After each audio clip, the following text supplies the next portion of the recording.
E o nosso programa de hoje nada tem a ver exatamente com política, mas tem a ver com política. O entrevistado é o advogado André Trindade, ele já foi candidato a prefeito de Londrina e também candidato a vereador, e hoje é presidente do partido Podemos na cidade. Mas, hoje sem conversa política, tá? Depois eu pergunto as outras coisas. Hoje eu quero falar com você sobre essa sua veia de escritor. Eu não sabia, tá? Para ser bem honesto. Ele está lançando esse livro, O Segredo de Francisco, sobre o Papa Francisco, aquele que dias atrás aí disse que brasileiro gosta mesmo de uma cachaça e gosta de orar menos. Mas tô sabendo aí que você também abraça uma garrafinha de vinho aí que eu sei, viu? Como é que pintou essa ideia, André? Eu não sabia que você era escritor, mas como é que pintou essa ideia do livro sobre o Francisco, o Papa Francisco? Era um projeto já antigo, né? Eu já escrevi alguns livros na área do direito e tinha um roteiro para escrever um livro sobre uma história baseada em fatos reais, que a inspiração veio em fatos que são verídicos, né? Sim. E eu construí então toda essa história que estrutura o romance com base nessa proposta, né? Então, sem fazer nenhum spoiler aqui, nem entregar o final ou o segredo do Francisco, né? Mas a ideia justamente foi montar esse romance em cima de alguns fatos da própria Igreja Católica que serviram de fundamento para o livro. Eu já li alguns livros, por exemplo, do Morris West, Sandália do Pescador, do Dan Brown, desde Anjos e Demônios, o Código da Vinci. A história da Igreja Católica, em especial do Vaticano, de Roma, ela é muito fértil para contar histórias, né? Sim, e, por exemplo, não é muito divulgado, né? Mas, segundo conta a história, nós tivemos uma mulher que foi papa, ou melhor, papisa, né? Ela assumiu o poder da igreja em 814, se eu não me engano, depois de Cristo, e é uma história que é pouco divulgada, mas que eu trago dentro do próprio contexto do livro, fundamentando uma parte do romance. Então, como você falou, tem muitas histórias dentro da igreja que são desconhecidas e que nós podemos trazer em forma de um romance para alegrar um pouco mais a vida do brasileiro.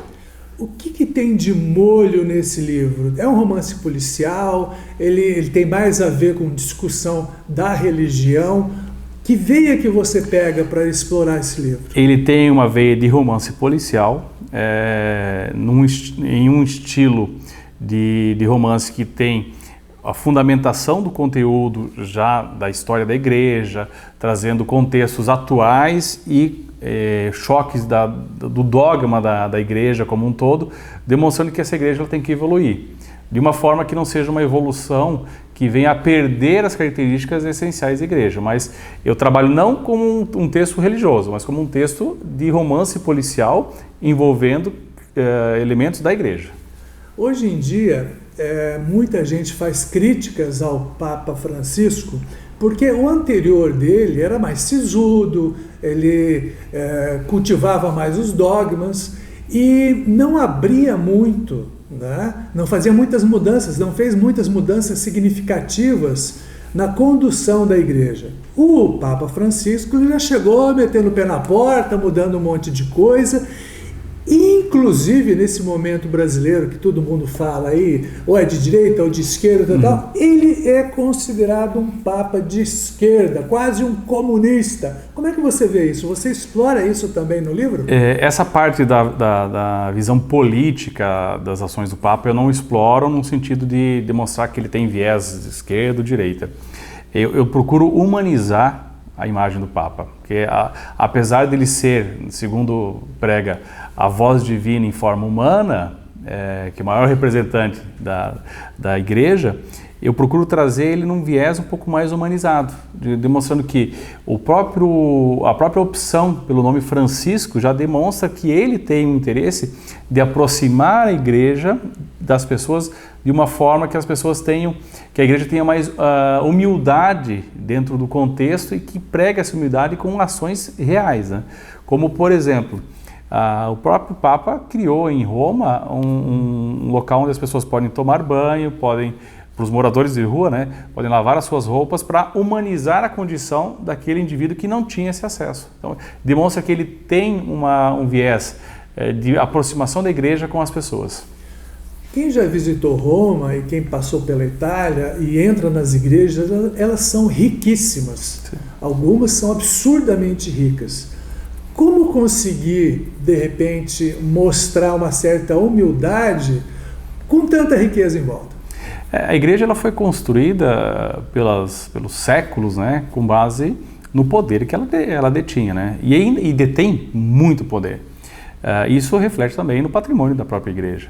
Por isso que eu abordo numa das passagens essa questão do patrimônio da igreja, do envolvimento desse patrimônio junto com o próprio Banco do Vaticano como instituição, que tem ligação com várias outras instituições bancárias, e demonstra que a igreja tem que prestar, ou digamos assim, sem dar muito spoiler, né, ela tem que dar o exemplo dessa questão, já que nós temos um Papa franciscano que prega a humildade, a igreja tem que seguir nessa mesma linha.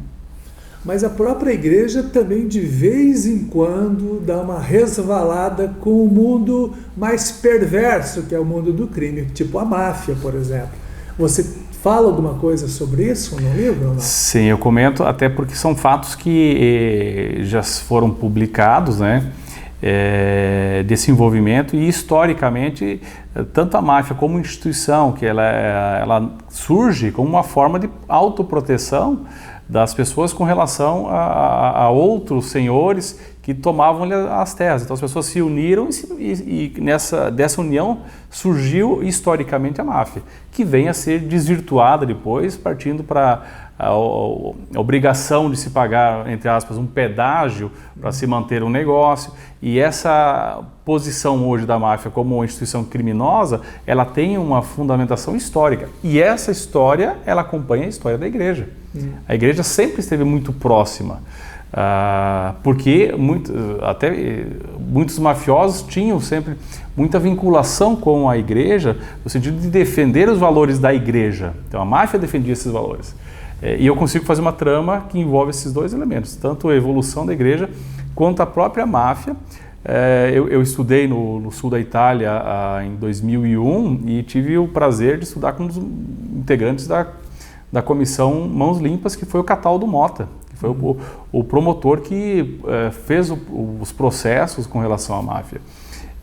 Para ingressar na sala dele, que era uma sala blindada, parecia um cofre, se passava por 3 revistas. Então foi um privilégio por conhecer alguém na prática. Vulgarmente falando, tipo assim, né? Quem tem medo, né? Tem.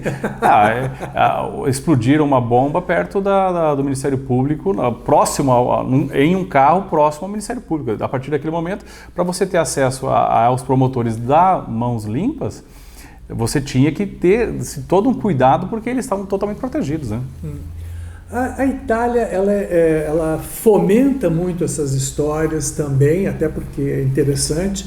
E para você ambientar o livro, você deve ter colocado muitos elementos. Eu ainda não li o livro, tá? Deve ter colocado muitos elementos, né? Como é que você fez essa pesquisa? Eu envolvi, então, no roteiro do livro, vários pontos turísticos e pontos que eu conheci morando na Itália. Então, por exemplo, uma das passagens envolve a região de Trento, onde foi feito o Concílio de Trento, e eu estive lá por 2, 3 vezes. Em 2001 eu morei por um tempo maior na Itália e consegui conviver e aprender um pouco sobre a cultura. Eu consegui trazer essas informações da cultura, tanto da região do norte da Itália, que é da onde vem a maioria da imigração nossa, da região de Vêneto, e Trento, Lombardia, e trazer essas informações para dentro do livro num contexto de fatos históricos. Isso que é o interessante. Né? E como é que pintou a ideia, na verdade, de você construir essa história? Porque escrever é um exercício difícil. As pessoas acham que é só sentar e pinta tudo. Não. É um trabalho árduo. Às vezes você tem a ideia, mas você tem que construir tudo isso em volta. Como é que pintou a ideia de fazer o livro? Onde que deu o estalo? Falou, opa, aqui tem um assunto bacana para o livro.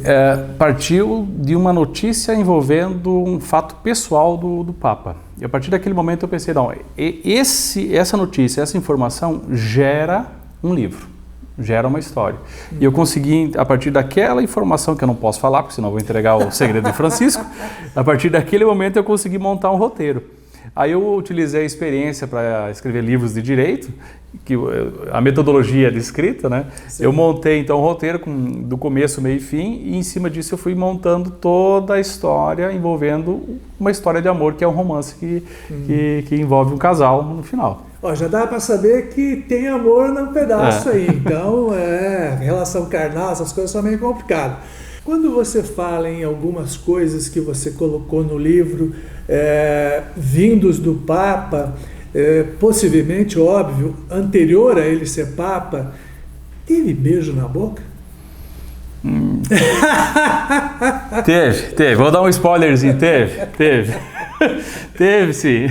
Então esse que é o grande segredo de Francisco, né? Mas eu não posso falar mais, senão eu vou entregar a história, né? Sim, lógico. Mas só para saber se esse Papa que falou que a gente bebe uma, também gostava de algumas outras coisas. E esse livro, quando você chega no fim dele, olha para o Francisco e fala assim, descobriu o seu segredo, e aí, mano? Pode dar processo para o autor? Eu acho que não. Até porque eu consigo trazer uma imagem do Francisco, do Papa, muito mais humanizada, muito mais para a nossa realidade. Ele é uma pessoa como nós, que está representando, e é um chefe de Estado, é um chefe do Vaticano, que é um país, que é um Estado, e eu consigo trazer fora do aspecto religioso a questão humana do Papa, a questão do Francisco como pessoa. Você escreve livros jurídicos também. E quem escreve livros jurídicos e advogados de uma forma geral tem um vocabulário muito peculiar, né? E às vezes complica um pouco para ler, né? Eu mesmo, quando eu pego alguma dessas ações, assim, eu mando para os amigos advogados e falo, traduz para mim aí que eu não estou entendendo nada. Você conseguiu traduzir esse livro numa linguagem mais tranquila para qualquer pessoa poder ler, por exemplo? Sim, é uma linguagem totalmente diferente da linguagem jurídica. Mas você não sofreu? Eu quero botar um data aqui. Não.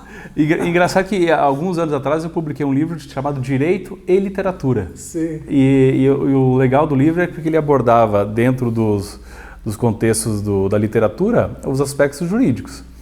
E aqui eu fiz o contrário. Eu consegui trabalhar dentro de um livro com um contexto e uma linguagem literária acessível, algumas informações tanto históricas da igreja quanto da máfia e praticamente nada de direito, né?